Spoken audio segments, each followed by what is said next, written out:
For all you peat heads out there, did I just find the best Octomore release that I've ever tried?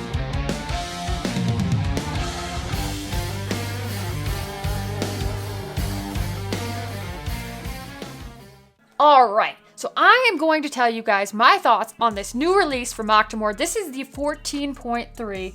Now you might be wondering, how did we decide to actually go out and buy the 14.3? Well, that's the thing. We actually found a local bar in Colorado. It's called Burns Pub. They actually had pours of all three of the new releases, the 14.1, 14.2, and 14.3.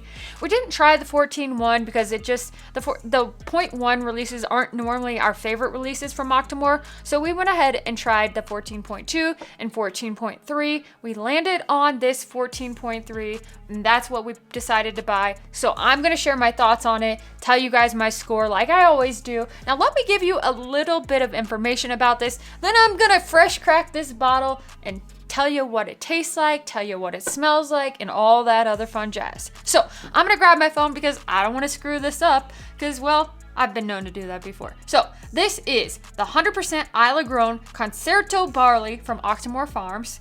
It is super heavily peated. In fact, it's actually 214.2 parts per million of peat. It comes in at 122.8 proof, so actually pretty high proof. It was distilled in 2017 from the 2016 harvest. It's 5 years old, and it is 50% first fill ex-American whiskey casks and 50% second fill wine casks. So super interesting. I love the transparency because it's awesome. Bruichladdich is one of my favorite distilleries on Isla. I love it. I love so many of their bottles that they put out there, and the Octomores are always something I get super excited about, and Bill as well. The 14.3 is the most expensive of the three releases from this year, and it retails around $275. So that's a lot of money. That is definitely a lot of money, and you want to make sure you try a pour of it before you buy it and listen to this review. Let's crack this bottle open. Ooh, that was nice and twisty. Okay. Whoa, I love it when the steam comes out. It's like really cool. I don't know if you guys could see that, but that was really cool.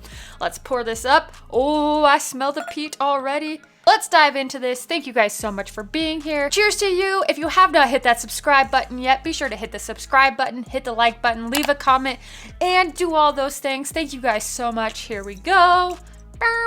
Cheers to you.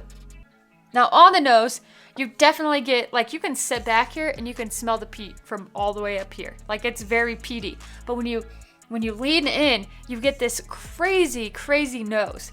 It's peaty. It's got like apple cider notes to it. It smells like light bacon. Seriously, bacon. Yeah, meaty, like some barrel char. It does kind of tingle the nose hairs a little bit. Definitely does. It smells sweet, but perfectly balanced with sweet, peat, bacon, and fruit. I really, really like the nose on this one. It smells fantastic. Now let's taste it. Whoa. That is wild. So wild. It's very similar to what you get on the nose.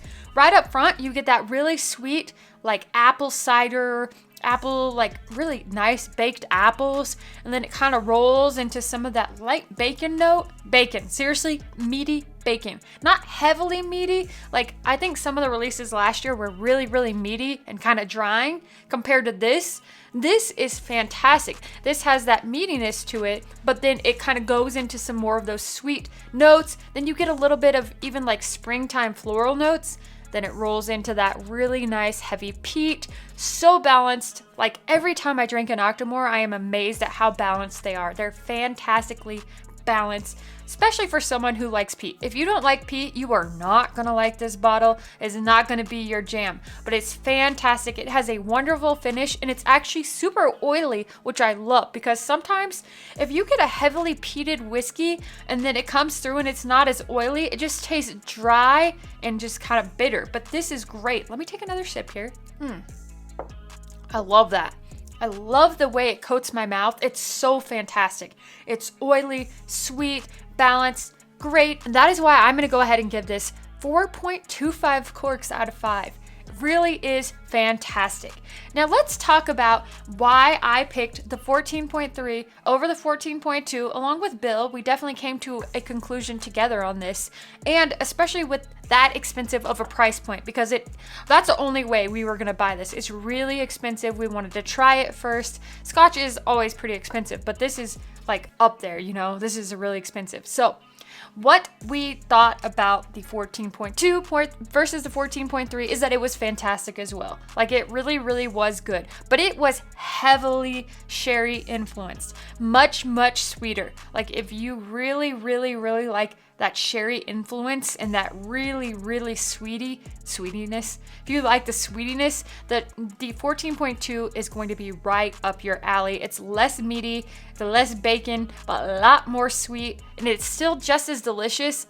We just decided we wanted something with a little bit more meat to it. We like the meatiness of the 14.3. We like the finish a little bit more on the 14.3. But if you want that sweet sherry finish, go with 14.2. Can't vouch for 14.1, but that's what I gotta say about 14.2 and 14.3. I definitely think the 2 and 3 are better than last year's releases and maybe even the year before. So that's what I gotta say about it. Those are my thoughts. Let me know if you have tried these.